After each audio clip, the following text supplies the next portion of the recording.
You can use mentions inside of Microsoft Teams messages if you want to be specific on who you want to communicate to from a channel.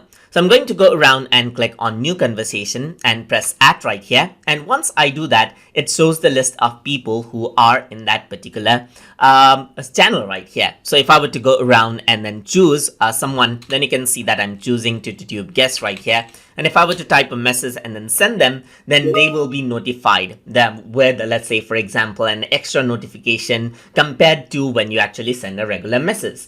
So if other people were to actually go around and message you just like that by mentioning you, then let's see how that actually looks like. So I'm just going to go around and from my other account, I'm just going to tag out, let's say, for example, the user that is this user right here. And if someone were to actually message you, then this is what you have. As you can see the mention right here. And right now, nothing seems to be changed. But let's say, for example, I am in another channel right now. So if someone were to mention you, then right here. So let's say, for example, if someone were to mention you, then you will get a notification over here, as you can see, just like this. And if you have enabled notifications for Teams, then you will also get additional Windows notification or operating system notification, depending on the operating system that you're using as well.